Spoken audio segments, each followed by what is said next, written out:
Welcome to Baha'i Books and Authors, a podcast which introduces to you writers and the works they've penned related to the Baha'i Faith. We'll explore the inspiration, the process, and the stories behind their work. I'm your host, Jan Grammer. This podcast is produced by World Unity Media, which also produces Baha'i audiobooks. The book begins like a mystery. A man, a well-respected and highly placed man. A man with a cold metal dagger hidden in his clothing. A man with murder on his mind. He knows he'll be allowed in to see the prisoner, and then he can carry out his sinister act. But while he's waiting at the gate to enter the compound, the prisoner sends a message. Cast away the weapon, and then he may enter. The man is shocked. How did this prisoner know he had a weapon? He returns home and realizes he doesn't need a weapon. He has strong hands and arms. So he goes back to the citadel. A second message is delivered from the prisoner. Purify his heart, and then he may enter. And thus, we're drawn into this compelling story about Mirza Hussein Ali, who he was and who he was destined to become. Druzel Cederquist has written a compelling and beautiful biography of Mirza Hussein Ali, who would come to be known as Baha'u'llah, the prophet founder of the Baha'i Faith. She masterfully and creatively brings historical accounts to life through an engaging narrative style that makes her book, The Story of Baha'u'llah, the promised one of all religions, appealing to a wide audience. While it serves as an excellent introduction to Baha'u'llah's life, it's also rich in detail, making it a valuable resource for Baha'is seeking a deeper understanding of their faith's history. I'm delighted to welcome Druzel Cederquist to discuss her extraordinary work. Thank you for joining us, Druzel. Well, thank you for inviting me. I'm so happy to be here. You wrote the book in such a unique and engaging manner. What was your thinking behind this style? Well, the style is called creative nonfiction, and it allows the book to read like a novel. But in fact, everything is accurate in it. I wanted to write something that would be accessible to the average reader and even to youth. We didn't have something just like that at the time. Also, I enjoy reading things in which your own imagination becomes an active participant. So when I would describe a scene, perhaps the Tigris River and the birds nesting there and the palm leaves, rustling in the breeze, the reader can get that in their minds and have a setting so that when we talk about what Baha'u'llah reveals, some of his writings, the hidden words along the Tigris River, it makes it a much more intimate experience for the reader. I must say that it didn't come out perfectly at first. I had some writing skills, but at a certain point, I was able to connect with a small writers group, and that really helped me develop the skills that I needed to write this book. You take us to scenes in such a way that we feel like we're right there. As you talk about the rustling of the leaves or anything else, I always felt that I was in the scene. Was there something in particular which inspired you to write this story? When I was investigating the Baha'i Faith as a young adult myself, it was important to me not only to read some of what Baha'u'llah's writings were and what he proposed, but to find out about his life, because there are many people who say many wonderful things, but when you look into how they live their life, it's a different story. What I really appreciated about Baha'u'llah was the purity and the beauty of his life. We look into how does someone treat other people? How does he treat his family? How does he treat his friends? How does he treat those who make themselves his enemies? Baha'u'llah responded uniquely in all of these situations. It was really wonderful to see how loving he was to his family, how loving he was to his followers, and even to his enemies. He said, "I hold no hate in my heart for anyone." He was majestic, he was respectful of people, but he wasn't hateful towards anyone. The sections that you write about his family and their interactions with him were especially moving. Fortunately, Mr. Taherzadeh had written 4 volumes about the life of Baha'u'llah. I was able to draw from that. And then part of it was just, as one writes, the obvious kind of comes to the surface. It wasn't just an academic procedure, but it became something more intimate.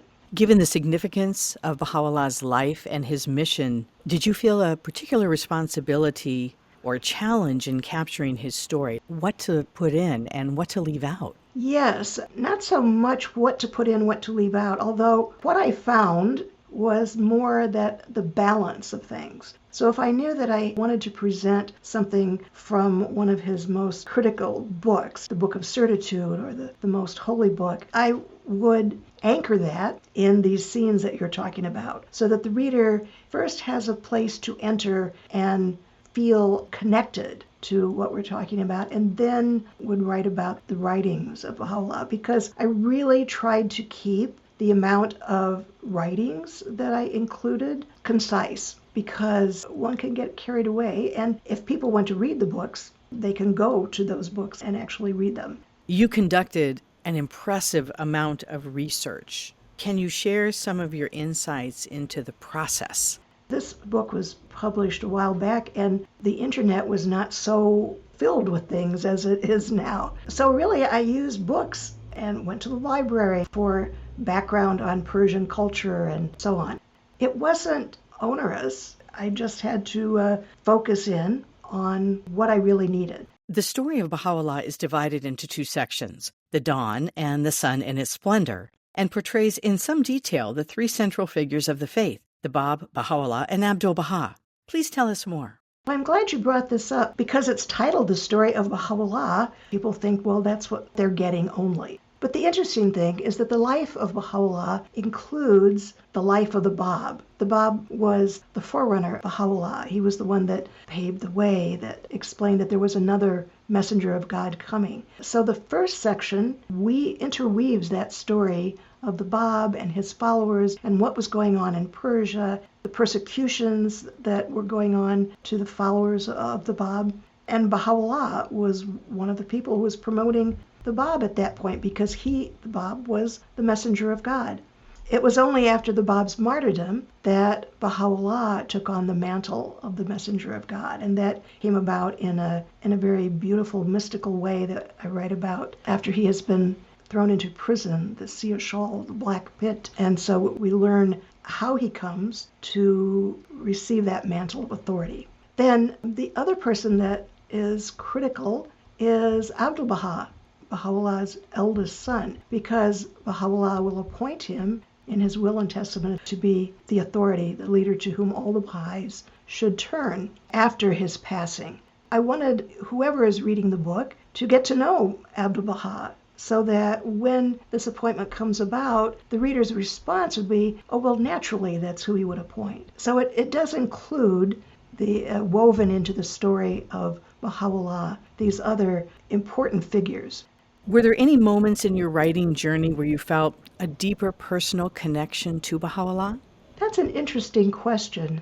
I think, in my experience, that it wasn't a particular moment, but it was putting it all together, because I have to say, I knew that Baha'u'llah did this and Baha'u'llah did that, and he was in this city or that city, but in my head, I hadn't put it all together until I was doing that, which was one of the reasons I was writing the book, so that people like me could follow along and see. And then it was what he was doing in this city and that city. He would be writing to the kings and rulers, or he would be doing various things that then made sense to me, that, oh, this is the context for that.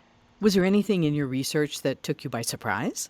Well, that's an interesting question, too, because I was including in this book just snippets of American history. The reason I wanted to do that was because we so often read about any individual or historical period as sort of a bubble hanging out in space. I knew I was writing for Western and mainly American readers, so I thought, well, if I include bits of some American history that we're familiar with, that helps us to know, oh, that's when Baha'u'llah was alive and doing this. So at the very beginning, when I talk about when he is born, he's born when Frederick Douglass is a baby, Abraham Lincoln is a boy of 8, and so on. And then later on, interestingly, this is what surprised me more, was that, well, in 1863, around that time, Abraham Lincoln was president, and Frederick Douglass comes to speak to him, and Sojourner Truth was there. And we have also earlier in the book Harriet Tubman, who we know escaped from slavery, and that allowed me some portion of the book to talk about Baha'u'llah writing specifically about the elimination of slavery. It was one of his laws that you cannot buy and sell human beings.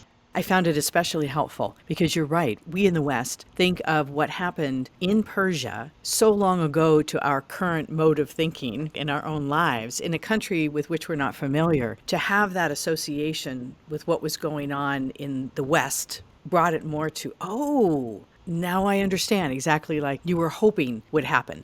The Blast of the Trumpet chapter highlights Tahirih. Was there anything about her story you found especially heart-touching or profound? Oh, well, so much. She was the only woman among the Bab's disciples. She knew that this was the truth, and she was willing to leave her family because she was put in the position in which she had to, which included her children. And I'm sure, in fact, that was not a thing that she would have wanted to do. But she was so profound in how she spoke up. One of my favorite scenes was when Abdu'l-Baha was just about 4 years old, and he's sitting on her lap because Baha'u'llah has rescued her from a terrible situation. He's sitting on her lap. She's behind veil. She's listening to another erudite Babi explaining how this is the era of the fulfillment of prophecy and so on. And her words were, "Let deeds, not words, be your adorning." So she was a woman of action. One of the most powerful utterances by Tahirih was her declaration right before her martyrdom, when she said, "You can kill me as soon as you like, but you cannot stop the emancipation of women." Did her declaration or her legacy have any kind of impact on you? Well, let me say that one of the things, and this was maybe one of the surprising things that I found, was that just a little bit earlier in that period of Tahirih's life, when she was at a conference with other Babis and speaking out. In America, one of those little bits of American history was Seneca Falls was happening, the women gathering there, and Frederick Douglass was there writing up in the North Star, women who were vying for their independence and their voting rights and so on. To know that these two things are going on at the same time, essentially, it made me really feel that, well, this was truly a spiritual thing, because it doesn't just happen in one place. Tahirih was just so tuned in to the reality of things. So yes, I think it was the combination of her fearlessness and knowing that somehow that spirit was connecting with other women as well. Of all the stories in the book, do you have a personal favorite? I know that's going to be very difficult to pick one, so just one of your personal favorites. There is one. I've mentioned Baghdad a few times. So Baha'u'llah, when he was several years in Baghdad, and he would go out and about among the people, and he would talk about the teachings of the Bab and so on. Well, there were 2 coffee houses that he would go to on either side of the bridge of boats. This was across the Tigris, which went through the middle of the city of Baghdad. Every day, he would, along his way to stop at the first coffee house, this little elderly woman would come out to greet him. She was very poor, and she loved him. And Baha'u'llah would ask about her health and how she was doing and give her a little money. And then he would go on to the next coffee house, and then he would go to the coffee house on the other side. And the owner of the coffee house on the other side felt like the day was not complete without Baha'u'llah coming in, because he just brought this light to it. But the interesting thing was the end of those stories. When Baha'u'llah was, again, through circumstances, exiled from Baghdad, he made sure that the elderly woman was taken care of for the rest of her days. The man who owned the particular coffee house closed it down because he said there would be no light in it because Baha'u'llah was not coming to it anymore. So yes, that makes me weep every time. That's so sweet. What a lovely story. Thank you for sharing that with us. What would you like the readers of your book to take away with them? I would like the readers to know that while Baha'u'llah was a manifestation or a messenger of God, that he also had the human side of him. He experienced exile from his homeland, poverty and suffering, and the warmth and love. Those people, his family, for example, I would like people to know that he has, on the one hand, had human experiences that we might have, but on the other hand, rose above all of that to continually reveal these most beautiful writings. And I would hope people would want to reflect on what they've read to see what they think about it for themselves. Your book is a valuable resource for discussion and reflection. Thank you so much, Druzel, for writing it and for taking the time to be with us today. I've enjoyed it. Thank you. The Story of Baha'u'llah, the Promised One of All Religions by Druzel Cederquist, is available on BahaiBookstore.com or wherever you get your distribution services. Subscribe or follow Baha'i Books and Authors with your chosen podcast platform. This podcast is produced by World Unity Media.